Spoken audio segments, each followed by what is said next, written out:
We're live. We are live. Hello, everybody. We were just saying, is it hot enough for everybody? We're just absolutely melting away at the moment. But Heather's got the right idea with your fan. My fan. I've got the wrong idea. I made myself a coffee. Oh, well, yes.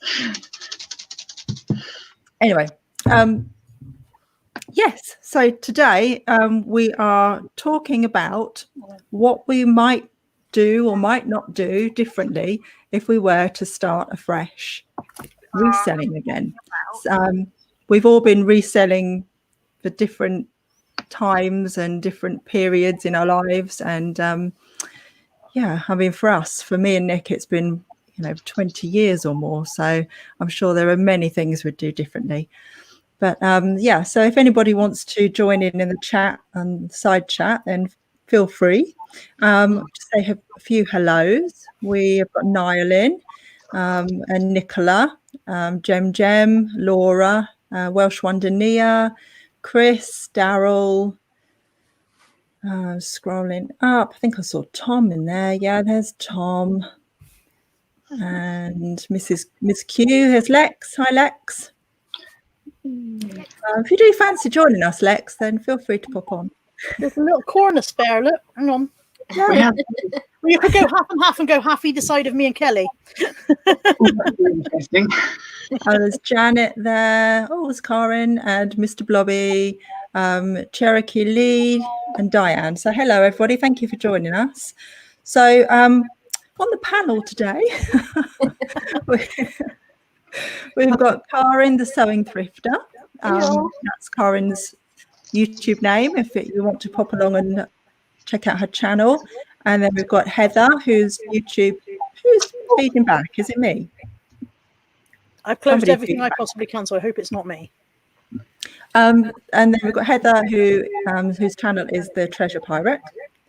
And then Carla, whose channel is Carla Jenkins. Yeah, not very and it's about as interesting as ours, Nick and Andrea Hill. And then there's Kelly, who is flipping fantastic finds. And flipping fantastic indeed. Oh. So hello. Oh, I've just seen Lainey. Hi, Lainey and Julie and Dawn. And the reseller kid who just popped in as well. So hello, everybody. Right. So if you could start reselling afresh, would you do anything differently? And if so, what? I'll go to Carla first because it was your idea. Your question. Okay, if I could start again from scratch, and the one thing that we did say before when we were talking about the topic is that with the proviso that anything is possible, wasn't it? So literally, like when we talked about Karen's subject, and I said, is it magic? Can I be anywhere in one day? So basically, anything is possible. I'm assuming from that I have no monetary restrictions. Now, obviously, the answer to that is I would resell diamonds. I would buy only diamonds and I would resell diamonds. But from a staying as a tat seller point of view, but without monetary restrictions, well, the very first thing I would do would be get it out of my house, but really close by. So when I was looking for office space, there were plenty of places that were close that I couldn't afford. And there were plenty of places that I could afford that were mileage away. And to find some ideal combo of those two would be great. So if I were going to set up a reselling business from scratch, and if funds permitted, the first thing I would do would be set myself up somewhere that works better than just gradually growing out of a corner of your own bedroom into everywhere else. So that's the first thing. Yeah. I'm going to stop in case I say everybody's things and everybody goes, I'm going to. I just want to say, isn't this question 3? Yeah, I don't know. I answered the question I was given, didn't I? Didn't I? Yeah, the question 3 is if anything is possible, and money. Oh, I see. I don't know what I put. No, it's not a problem. When it comes to question 3, I'll say exactly the same thing all over again. That is what I would do. So to encapsulate, I would not start in the corner of the bedroom. I would start with a designated space. Okay. Cool. Kelly. Oh. Are we doing question 3 or question 1? We'll do question 1. So if you could start afresh, would you do anything differently than you did in the beginning? And if so, Yeah, what would you do? I did a lot of faffing when I first started, trying to get my photographs perfect and fill out the listings properly, and it was never good enough and all that sort of thing. Just faffing, and obviously it takes up a load of time and doubting myself. And I've just found if you just shove it on eBay, it tends to sell. So you can worry a bit too much and try and get everything too perfect. Definitely. I still do that. Well, I still do a bit of it, but I'm getting better. Yeah. I look at some of those beautifully styled photos, like some Yeah. people put accessories in, don't they? And they might have flowers, and the photos look lovely. And I think, I wonder if I started doing that, and then would it sell faster? Would it sell better? Should I try? And then I go back to my old ways and just bung it on a mannequin and don't iron it. Yeah. I mean, you see some lovely photos. There's no shadows whatsoever, and it's not oversaturated, and it's all lovely, and it looks like, ooh, you could even think it was a proper out of a catalogue or sort of proper website picture, and they're all done at home, and you think, why aren't my photos like that? And I've tried all sorts, and just up and listed is better than not listed and faffing. Definitely. That's true. The really nice ones though do catch your eye as a buyer though, don't they? Yeah. I see a lot of pictures these days with plants in. I might end up just moving a plant into my pictures. I'll have to get a fake one because I can't keep house plants. I kill every single one. I've tried.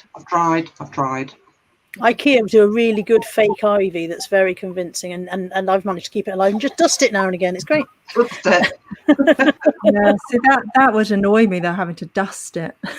Well, I say dust it, but what I really do is hold it out the bedroom window and shake it, and I call that dust.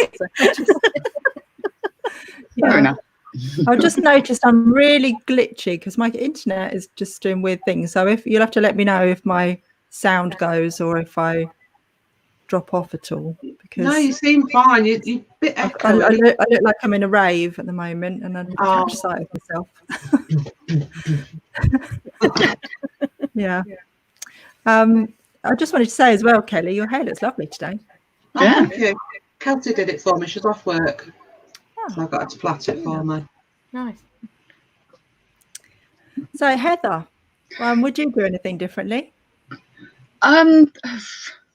Gosh, I mean, I suppose in a way I was dabbling a long time before I got into it, sort of to try and make it a business and professionally. Oh gosh, it's hard to say because I think the process I went through of having to pick up things that were uncomfortable for me to, to get to grips with the subject matter, to make the mistakes, has actually got me to where I am now. So I'm not entirely sure that I would necessarily change much more, but I would kind of give myself a bit of a massive kick up the arse and say, just get the beggar listed, because there was an awful lot of getting lost down rabbit holes of research, which I love, but it does mean that the stuff's not going to sell. Yes, my photos have improved, but I still think if somebody wants the item, they know what it is they're looking for. And a beautiful photo is lovely, but eBay keeps saying they don't want lots of extra things in your picture. It's a bit different from Etsy and Depop and things. They literally want the item and not lots of extra bits. So I'm thoroughly confused by all that. But yeah, I'm not sure I would change a massive amount, except I would be a lot more diligent about tat creep, because it really, really can take over the house, and that's not fair on the other family members.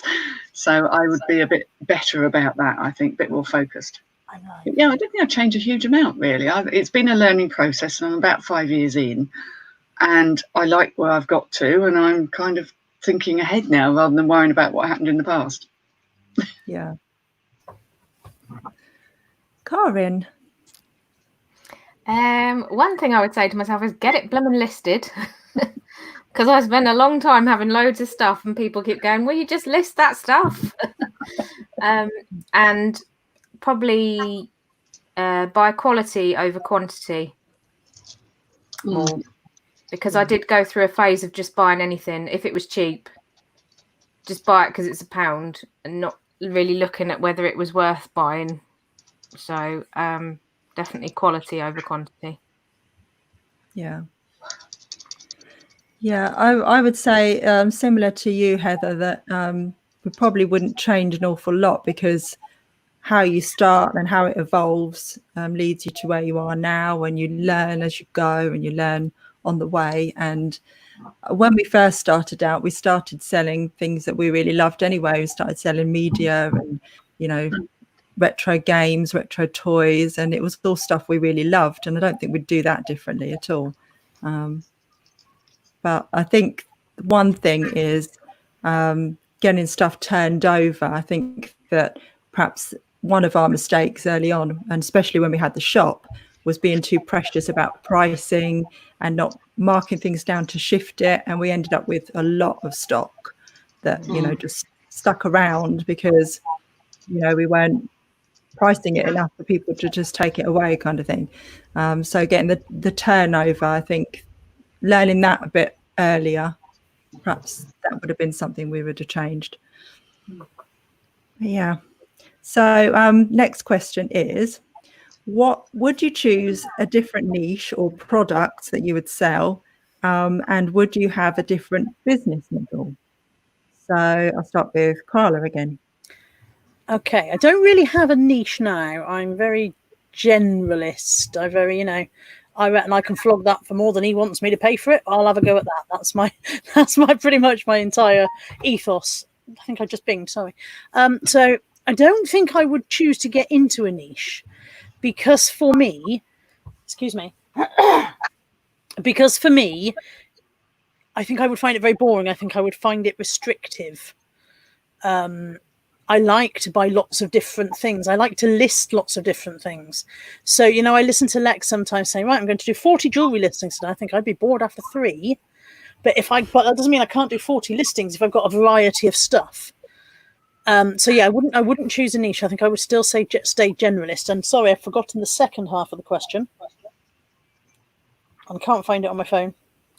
Oh, would I have a different business model? I'm not sure I have a business model now. I honestly think I just bimble along and hope it'll be okay. Honestly, I think if the bank said to me, right, actually, we're going to need to see your business plan for some reason, I'd be like, oh, business plan, buy some stuff and hope other people buy it off me. That's my entire plan and my entire business model. I'm not very good at structure. I'm not very good at having to work within the confines of a structure. And I think if you decide you've got a business model and a niche, then you have structured yourself in a bit. You've kind of put yourself in a niche. I like to be a bit more wibbly. Yeah. I have to say, I would agree with almost everything you've just said there. We're not good at structure. And anytime that we've ever just tried to sell one thing like Lego or, you know, just clothes or whatever, we've just been absolutely bored out of our brains. So yeah, we've always needed to have a variety of stuff to sell. Yeah, and that changes year on year as well. So Heather, come to you next. Well, not to sound dull, but I'm kind of in your camp of not being overly structured with stuff. I've become a bit more structured since this lockdown business, to be fair, because it's kind of made me step back and take a bit of a look at things rather than just go out and acquire more stuff. I like moving into different areas and learning new things, and I've worked out that my main motivation is I'm passionate about what I'm doing, but I do need something new to be learning all the time. So whilst obviously most of my shop is clothes, absolutely fabulous, but I love vintage clothes and high-end clothes more. So would I niche into those? Probably not, because if I see something that looks decent, I'll pick it up. And I love just picking up random stuff, like a nice piece of glass or a weird looking picture or just something peculiar. I'm not quite sure what it is, but it's good. I like that freedom. And if without that freedom, I think it would take a lot of the joy of it and discovery of it out of the job for me. Yeah, definitely. Okay, Kelly, come to you next. It's going to be really boring because it's pretty much the same as what's been said already. I'm moved quite generalist. Like ever, I like picking interesting things up. Doesn't really matter what it is. If it catches my eye and I like it, then I'll give it a go. So yeah, pretty much the same as everybody else, really. I'm not really niched into one area. Yeah. Karin? Well, I've said that I would have stuck with the sewing more because I got a bit carried away with the reselling, and it kind of, because this started off as my sewing room, and then I had a little bit of it was reselling, and then that just kept taking up more and more, and the sewing stuff got put away and the sewing machines got put away, and now I've bought the sewing machines back out again, and now half the room is sewing again, and I think to myself, why did I stop sewing? I don't know why I did, so I'm glad that I'm back sewing. And I find myself very tunnel vision when I go in a charity shop. There's certain things that I look at and certain things that I don't look at, and I don't open my eyes enough to interesting things, and I probably miss a lot of things that I could have bought because I'm just looking at the things I know that I want to look for, clothes wise and shoes wise, that I know will sell, which is not really good, really. I need to be looking at other stuff, I think, when I can go out and do that. Yeah. I don't know if that answers the question, but that's what I had written down for that question. No, it does. I think we all do that a bit. Sorry, Andrea. It's all right. Oh, I was going to highlight something, but then it's my computer's decided to freeze up. Oh, here we are. No. It did come on the screen. Was it calves? Yeah. Yeah. Oh, there we go. Right. So Kathy says business model: buy cheap, sell for as much as you think it's worth to get it sent out quick. Yes. That's pretty much the ideal business model, isn't it? Buy cheap, sell high, quickly. Yeah. Some of my Sorry, stuff. carry on. I was only going to say that, like Karen, I find I walk past certain stuff. So quite often Caroline, for example, will say, I sold this men's shirt for £25 or this. And I'm like, I never even look at the menswear. And I don't know if it's having been sadly single for 1,012 years, and therefore I don't do men's shopping, or whether it's just that I'm not interested in listing menswear or what. But I can be in a charity shop and walk straight past the menswear. It wouldn't even occur to me to look.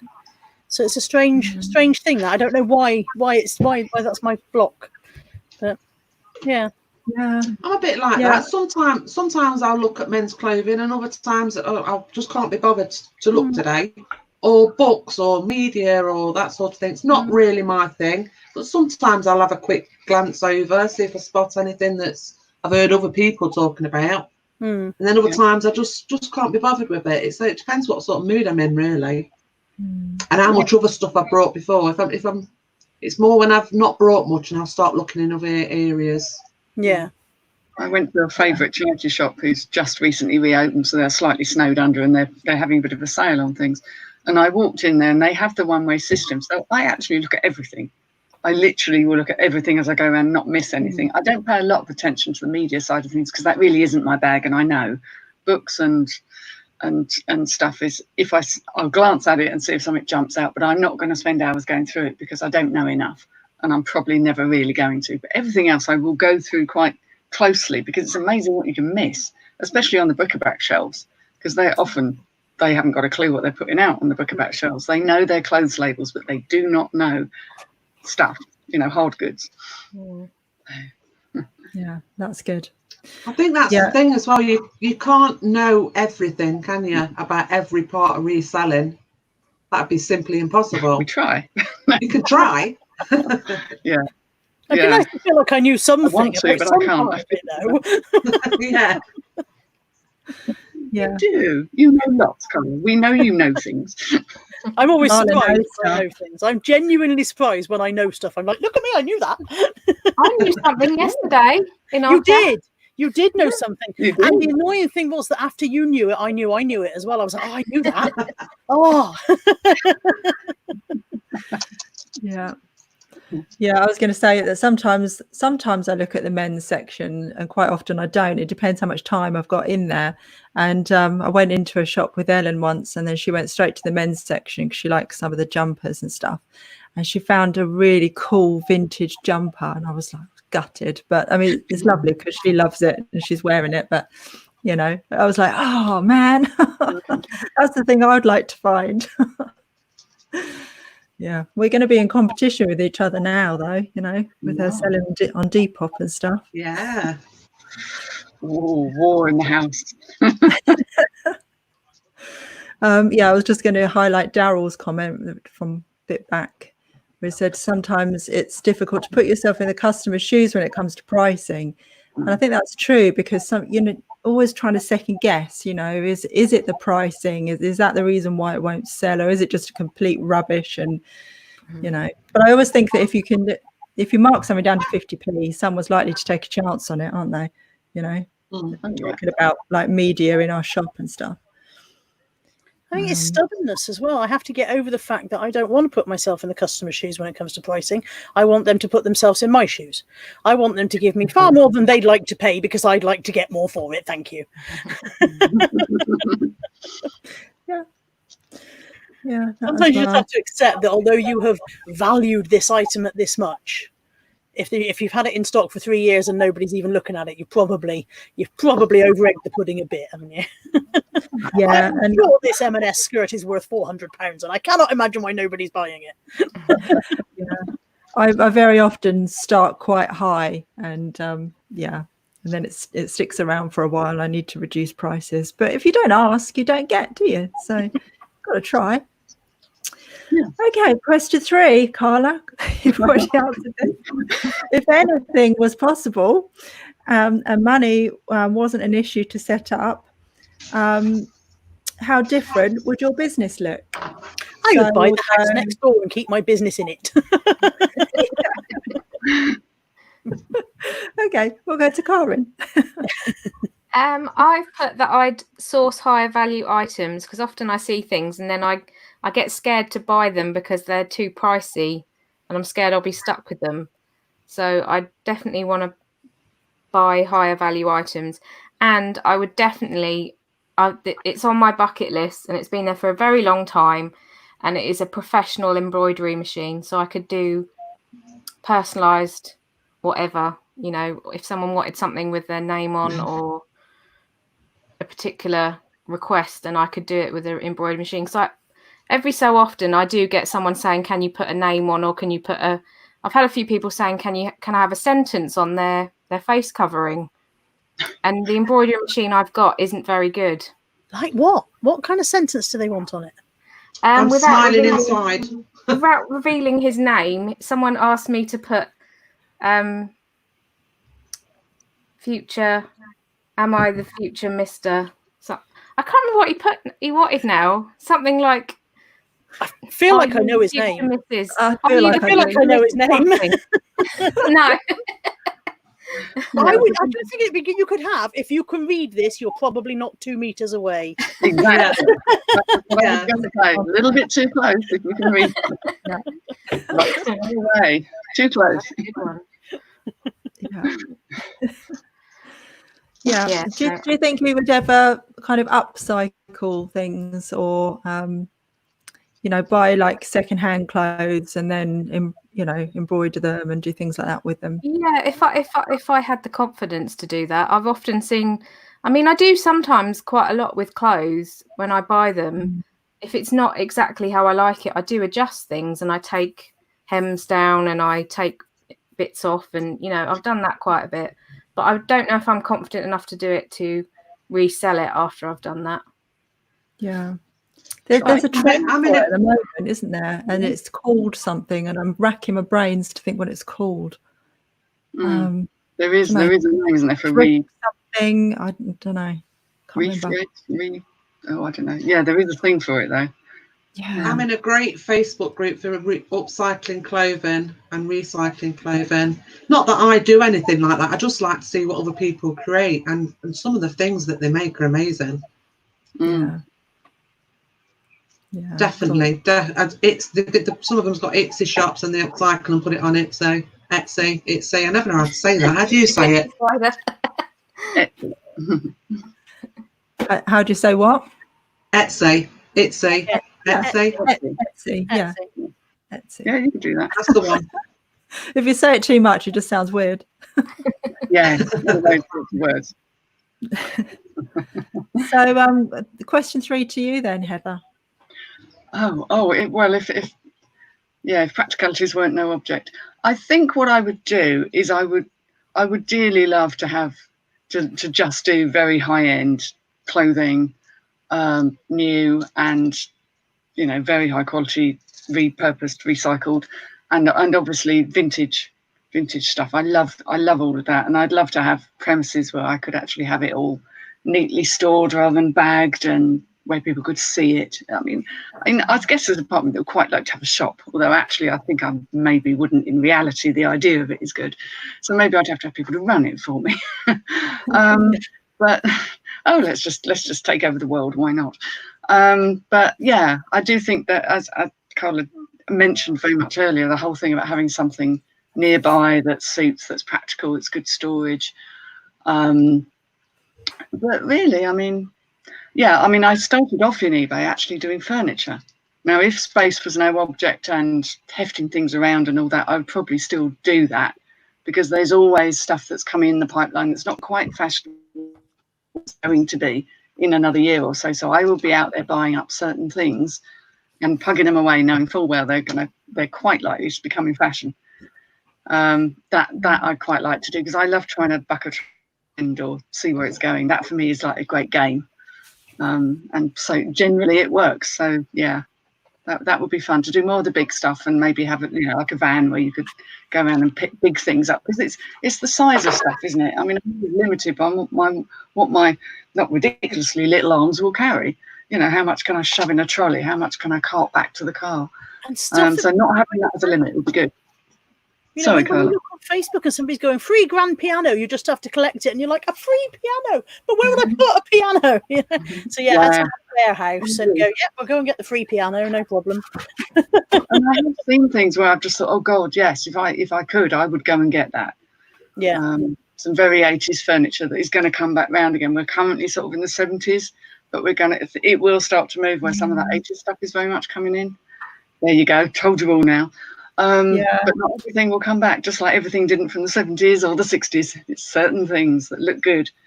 Black ash, I can't wait. And don't forget the mahogany, the faux mahogany stuff. Yeah. The red mahogany. Oh, yeah. My parents have still got that in their living room. Yeah, well, the bright red tubular steel bedroom furniture, tubular steel bed. Yeah, that was very 80s. And lots of pine. But pine well done could be a good thing. The problem is when you get the badly done stuff. I knew somebody when I was very young who actually had a pine stripping business. They'd take old pine, dip it in this bath of God knows what acid, and strip it all off, and made an absolute killing doing that in the early 80s. The stuff does come around again, it's true, and especially good quality stuff. Yeah. So maybe I'd do more of that if I had the space and the time and the money, and it was more magical than it even is now. So Kelly, coming to you. I would like, do you know them amazing shed offices that you get and you see them online, and they're enormous? I'd love one of them down the bottom of the garden, with central heating for winter and obviously air conditioning for days like today, and I'd just live in it. Yeah. No, I'd love to have a proper one of those down the garden, so I could get the business out of the house, because that was the original plan when I built the shed that I've got down there now. But it's too hot in summer. It'll be roasting in there now, and it's too cold in winter. So yeah, something like that. And I'd also like a driver to drive me around to different car booths, because we know I've got the problem with me driving, and he could help carry the stuff. So I'd hire somebody to do that, because money's no object, remember?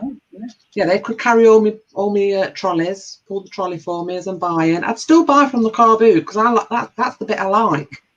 I like the rummage. And I'd also have someone to do my bookkeeping and my accounting. Please. Can you sign us all up, please? Yeah, all of those things sound amazing. But yeah, the idea of like a home office at the bottom of your garden. That's part of my dream. I think, I visualize it. I visualize us moving to maybe a smaller house, but having a bigger garden, because you know how small ours is, and having space to move the business out and into the garden. So we've got a separate space. And Nick would quite like a couple of like outhouses as well to store like bigger stuff that he could sell. Kelly needs a team. Needs some support. I'm actually half thinking, because we do have sheds at the bottom of the garden, but I would quite like them kind of just redone, to have the whole thing redone and have it done as an office. I'm quite tempted, and I don't know if that's what I'm saving up for or what, but I think there's a possibility we might do it, because then this room could be, I mean, all right, I might actually work in here sometimes, but it could turn back into a bedroom, which is what it should be, rather than my office, and that would free up some house space for guests and things, which would, if God forbid, if I felt like being sociable and having people over. I'd love to be down the bottom of the garden by the stream, just working away down there. There are resellers out there who've got these amazing sheds, aren't they? Because I've seen some pictures floating around Facebook groups and things. It's a nice setup out there. Thing is, I've got to pay for mine. So. Okay, question 4. So, considering all your previous, Carla, did you want to change your answer for number 3? If money was no object, I would have a proper decent space for my business, but I would also have someone to take the photos. I bloody hate taking photos, but they would take them the way I want them taken, because I'm still a control freak, so I'd still be like, But someone to take the photos. I don't really want it, but the accounts don't bother me. The rest of it, but the photos is my sticking point. I don't draft, because I know that if I draft, I'll have to photograph. There's a logic in there somewhere, Carla. So if I don't draft it, then I haven't got to photograph it. So it's not like it's not preying on my mind. But more space, and someone to take the photos. That's what I would have if money was no object. I've got a massive pile of stuff sat next to me. It's all been drafted, but it's like an oven up in the top room, which is where I photograph. And I'm not doing it till Saturday or tomorrow, when it's supposed to be cooler. But I've got such a massive pile to do. It's going to be awful. Yeah, I've been sat on the sofa because in my office it's like 100 degrees. So I've been sat on the sofa drafting, and I just can't go in my office to do photography. I did a little bit yesterday morning, but then I started to melt. So your office is a conservatory, isn't it, Andrea? Yeah. Yeah, they get so warm, don't they? They do. It's lovely in winter, but this time of the year, no. You can get kind of reflective conservatory blinds fitted, can't you? But I think they're probably nearly as much money as having conservatory fitted in the first place. They're huge, aren't they? Yes. Okay, so let's move on to question 4. So considering all the answers that you've already said, is there anything that you could implement into your current business? Let's start with Carla. I think the only thing that I could implement would be getting someone else to do the photos, but then I'd have to find the right mug, find someone who doesn't want to be paid very much, because I don't want to pay very much. You're only taking photographs. It's not exactly graft, and then you've got to factor that in there, haven't you, when you're selling the item. Well, actually, now this item's cost me this much more now, and so what I'd like to find, I'd like an intern. That's what they call them, isn't it, in the American? Basically, you get a mug who will work for nothing and make them feel like you're doing them a favour. That's basically how it seems to work with interns. Yeah. I keep trying to get relatives, like children relatives, do you want to come do work experience with me? And none of them are interested. And I'm really gutted about it. But so I suppose I could implement finding someone to do the photos, but I can't really implement having more space without implementing having more money in the first place. So that's back to the waiting for my premium bonds to come up, and then I'll have an outhouse or two. Yeah, I mean, we're kind of a bit like you in terms of controlling, feeling like we need to be in control of everything. Because in the times when we've thought about hiring someone to do certain things, it's always the thing that holds us back is that feeling of, but they won't do it the way I really want it to be done, or they won't do, exactly the way I would do it, or So that's why we've never really gone down that road. I don't think I could have someone else do my actual drafting, because I would be conscious that if they made a mistake, it's me that's going to carry the cost of that. If they miss a hole, or if they lie about, or if they don't think green is blue or blue is green or whatever, that the elements of that not as described, or I think that would frustrate me. It's annoying enough when I'm the idiot who made the mistake, let alone when I'm paying the idiot who made the mistake. Yep. It's just started raining and I've got a washing line full. So Darren's just gone to get it in for me. Good man. It's very warm. I should have realised it was going to start raining. It's very warm here, but there's no sign of rain yet. Same question to you then, Karen. What was it? Considering your answers, is there anything that you could implement into your current business? I think in the future, when I go sourcing, I might maybe put like £30 to £50 aside for a special item, and then I could do like one a month where I buy something higher value and just see how I get on with it.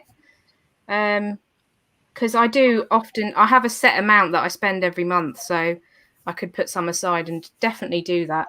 With regards to the embroidery machine, you're talking about £6,000 for the kind of one that I want. Yeah, so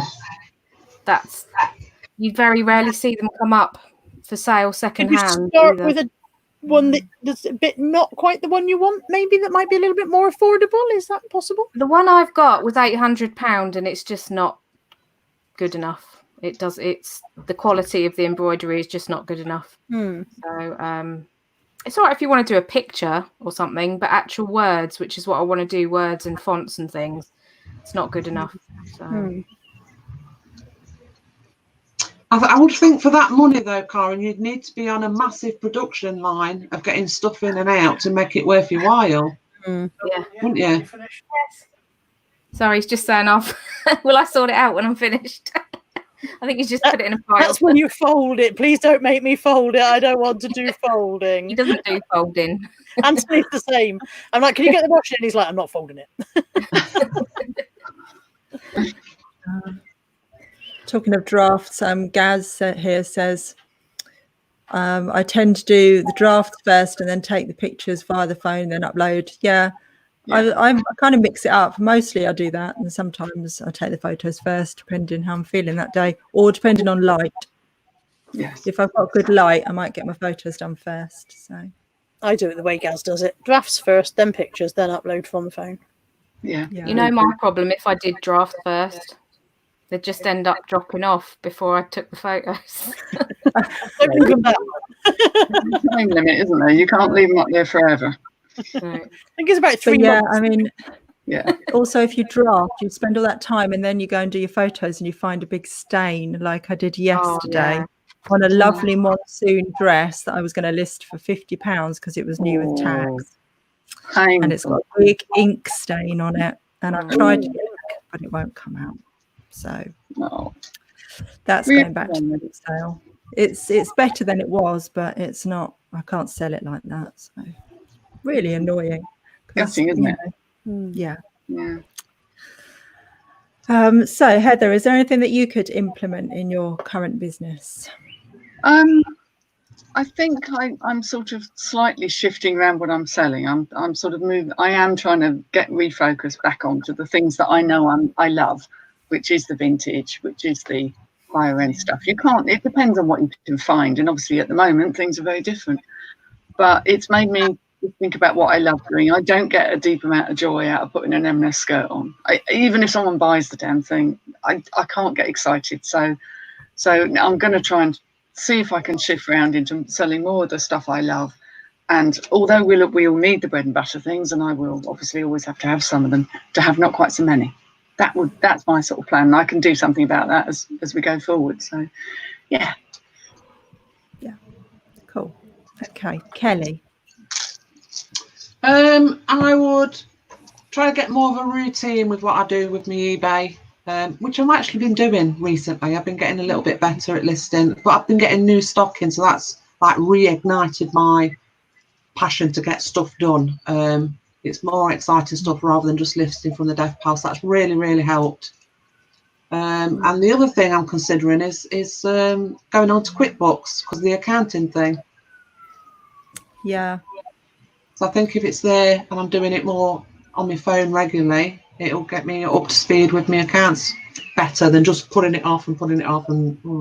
Yeah, good plan. So, and I noticed Apple Core Productions, is it? Was in the chat, and he's got a great channel. I haven't watched them yet, but I've had a quick dip in to do with QuickBooks, so I'll probably go and have a look at those and might do it to admitted to the thing.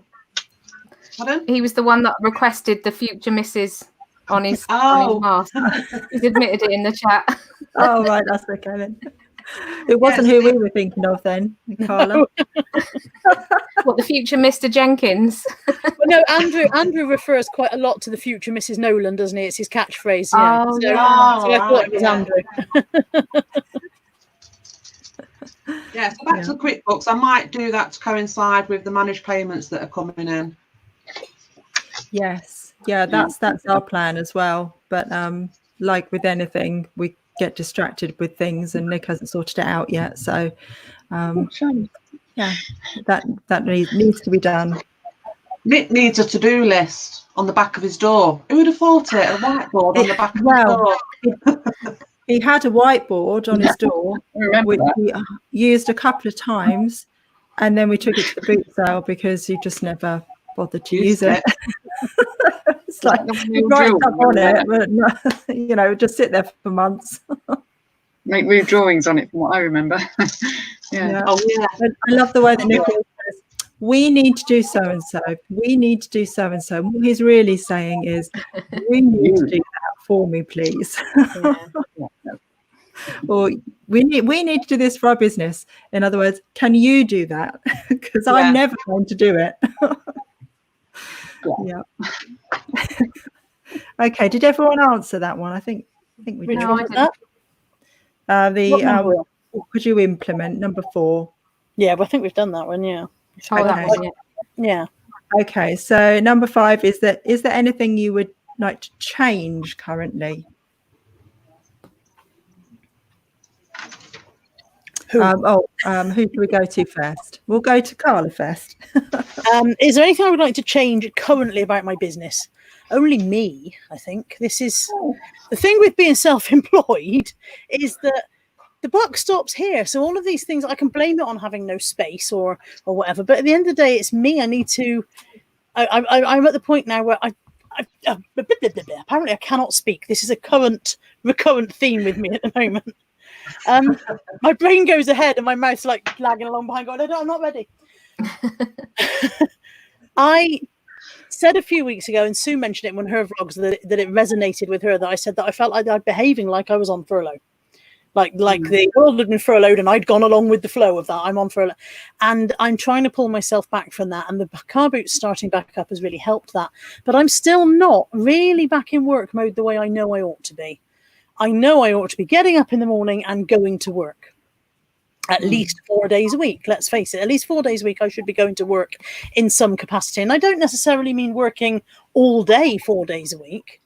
But if I'm on a 3-day post out, and if I'm doing boots, then at least 4 days a week, I should get up and go to work and get it all done. And I'm not doing that.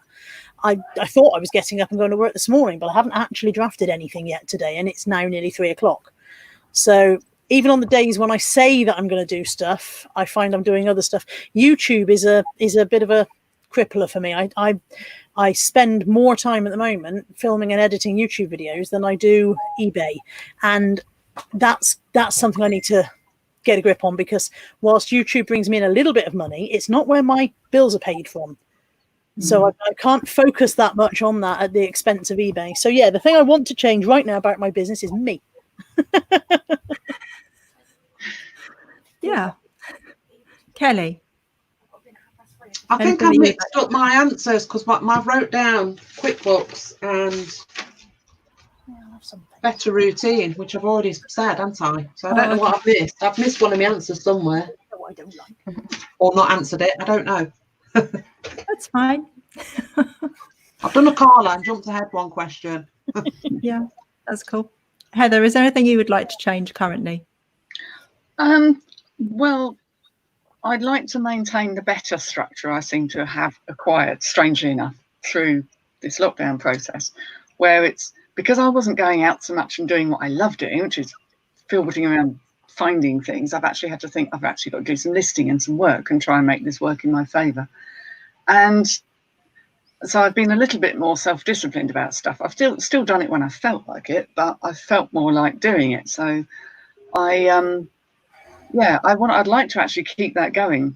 I don't want to lose that in the flurry of boot fairs and drowning in stock and stuff that could happen over the next few months. I want to keep on top of it and not have too much stuff that's just sitting in the back pile. I'll never diss my death piles again, or money piles, whatever we're calling them this week, because actually I've realised it's quite nice to have a little cushion of something in case of, well, pandemic strangeness going on. But I'd like to feel a bit more in control of it, because I like to be in control, don't we all?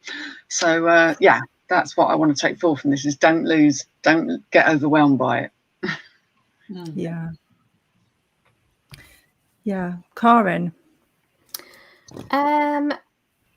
So as you know, I've gone back to sewing because I keep going on about it. Sorry.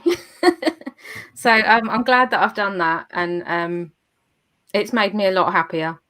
And I'm not having to motivate myself anymore. I'm just getting up in the morning and coming in here and working, which doesn't happen very often. I normally get my breakfast, sit down, watch TV, and then it's like lunchtime. So that's good. And I'm also going to make my office a bit more YouTube friendly, because I'm going to be doing some sewing tutorial videos. So this half of the office is going to have a little makeover and look a bit more like someone who sews regularly. Yeah, well, that'd be good. Yeah, it's been really lovely to see how fired up you are. You've been so happy since you've been sewing more, and it's just it just shows, doesn't it? It's the creative side of me that's been patted down has come back up again, which is good. I think some of the credit has to go to Karen, really. She's not in with us today. I don't know where she went, unless she's lurking, but she's not in the side chat. But I think it was Karen, out of all of us, who was brave enough to say to you, why are you doing this when it's the other thing you like? Yeah. And we all kind of sat around going, oh, well done, Karen. Well done, Karen. We should have said that. So, I think Karen's sort of released you. Yeah. And it's okay. If you want to do something else, it's okay. Yeah.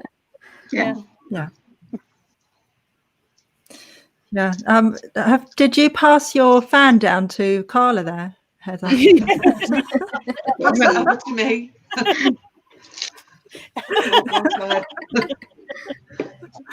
I'm feeling left out. I need a nice big fan. Oh, and I forgot to say, someone mentioned they liked my hairband. I did make this, and that is going to be one of my tutorials, because it's really easy to make a headband.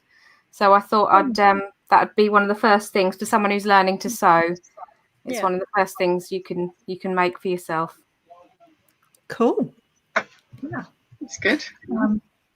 So did everybody answer that? I don't think I did.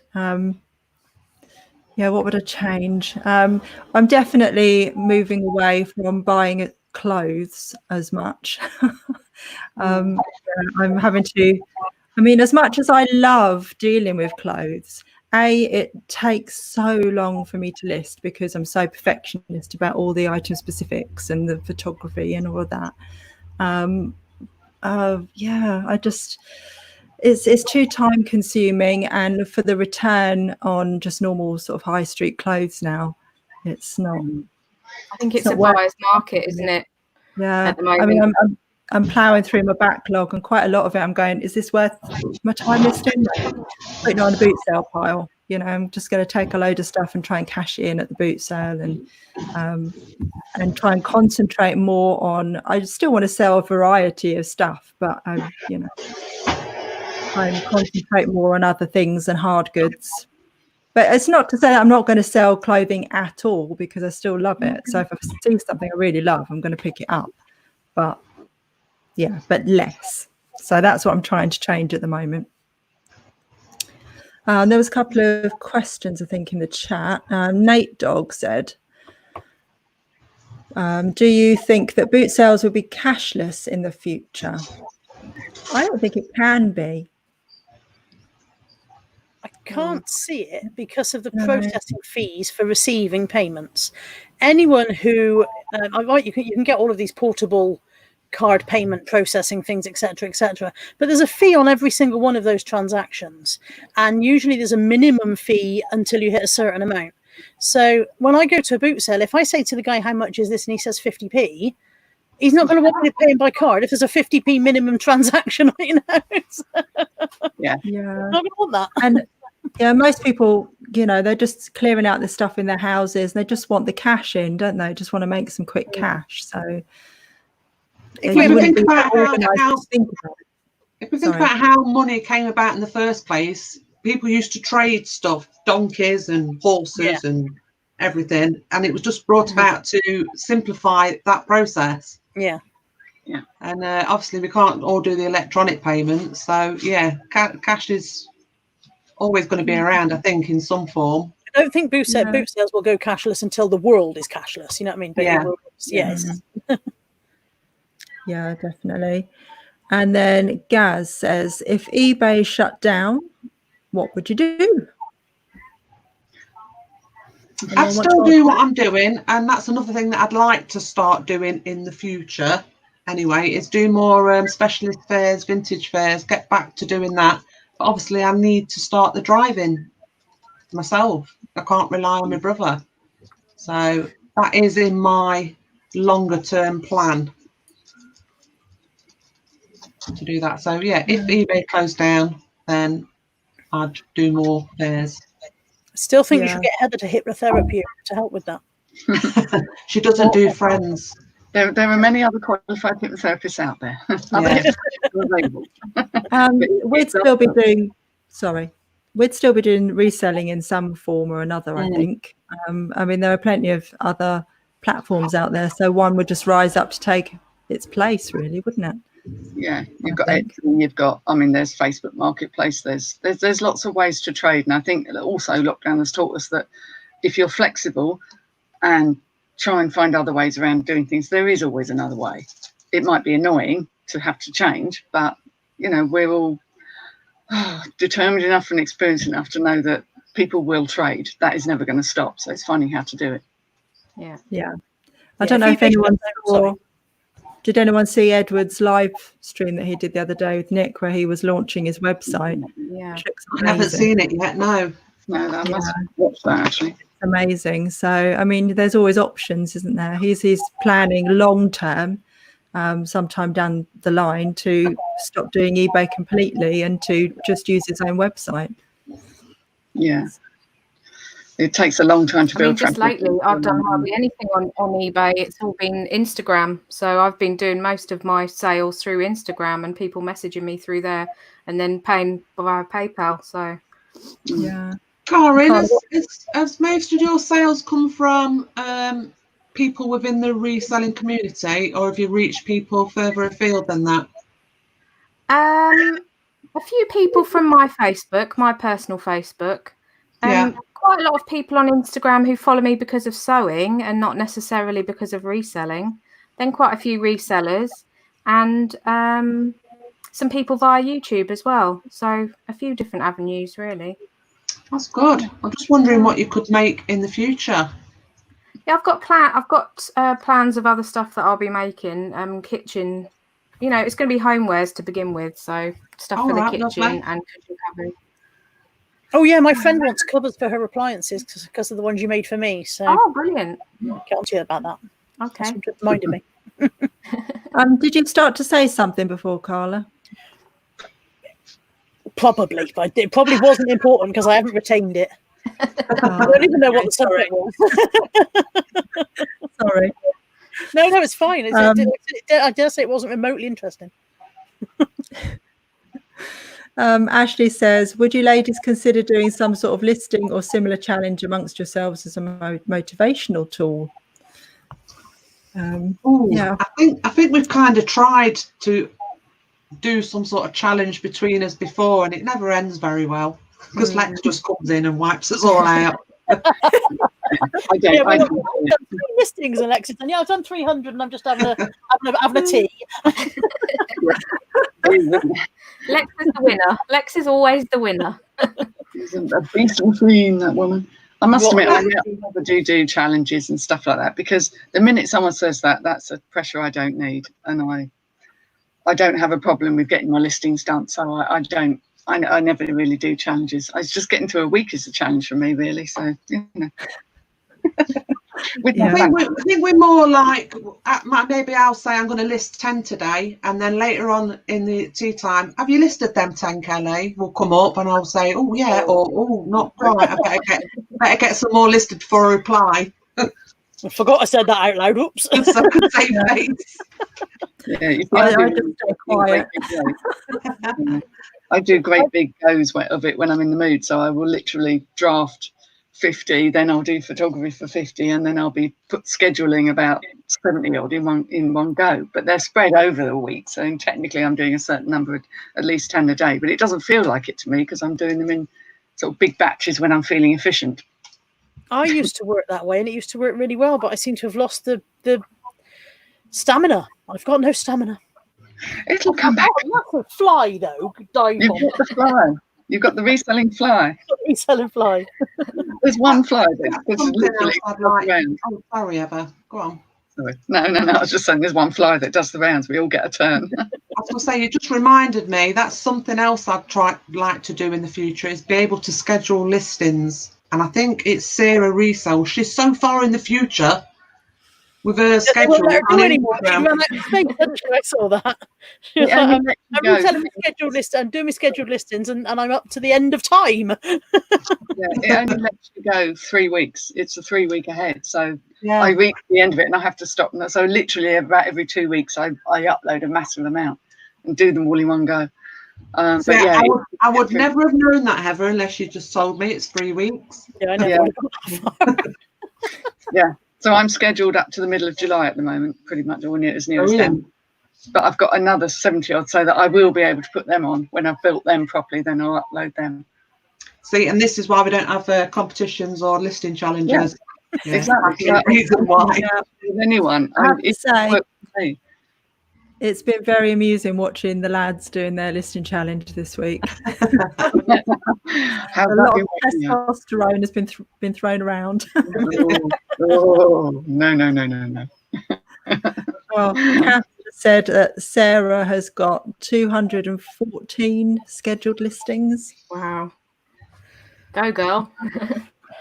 Let me see, where am I? I don't even know how many I've got. These overachievers. The last of my scheduled listings went up about an hour ago, and now I've got out.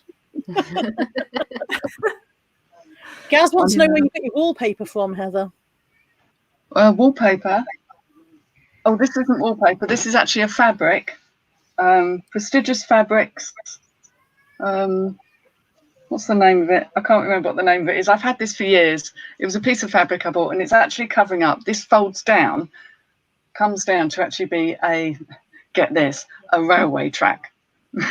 Not That's that blowing my mind because I thought that was a wall. You dark horse, Heather. I didn't know you was a train spotter. Modern railway enthusiast, Heather, and you've never told us. We're not a spotter, but my husband was very keen on not so much the trains, it was building the tracks that was the thing. And my son, when he was 4, he had his own track. I mean, literally his own Hornby track. He was very, very careful with stuff. It was amazing. But he's not interested now. So this has been dormant for years. And one day it'll probably all get taken down, but we can't be asked at the moment. I was thinking wallpaper. I haven't got any wallpaper in there. So a police helicopter going over. Oh, I've got 104. Okay. I've got one last question, so let's just ask that quickly. I don't know if it's a quick answer, hopefully. How do you envisage your business in a few years, similar to now or vastly different?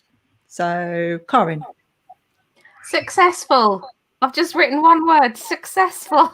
Yay, like it, Lauren. Excellent. Heather. Possibly more condensed and more high end. That's what I'm aiming for. Oh, what did I? Sorry, I didn't mean to highlight that. Carla. I don't. I never ever look ahead. I don't envisage my business being any different next week or anything because I don't look ahead. I literally I am day. Just here is a new day. Let's get this one done. Oh, there's another day done. Let's see what comes along tomorrow. I never ever plan.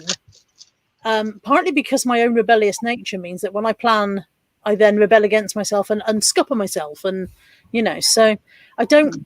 I'm not ambitious where eBay's concerned. I don't want to make a fortune. I want to keep on paying the bills. So as long as in 5 years' time I'm still paying the bills, that's fine. That's it. I'm not very exciting. Sorry. I hope it's not still in this room. I'd hope to have. Maybe I could be ambitious and hope I've got a bit more space. Maybe. Yeah. And someone taking photos. There you go. Kelly. I think it'll be pretty much the same, to be honest. Yeah, I'm quite happy with as it is. So with the stuff that I buy and the stuff that I sell, obviously more of a streamlined process. But other than that, I'm happy plodding along as I do. Like Carla, I ain't got no great ambition to become this major eBay reseller or the name in such and such or jewelry or clothing or the one to watch sort of thing. No, just happy doing what I'm doing. Yeah. Well, let's say that life is what happens while you're making plans. So, you can make all these plans, but doesn't mean that it's actually going to happen. So, I mean, we're thinking obviously about, not obviously, but we're thinking about maybe relocating, moving house and possibly changing things that we do and how we do it. But nothing's set in stone, and for all I know, in a few years' time, I could still be sat in this house doing the same thing. So, yeah, I'm sorry if I'm feeding back. I'm just you're fine. This monster of a microphone. I think that's God, that's the issue. Quick reply to Fat Girl Sewing, who said, "Why schedule listings?"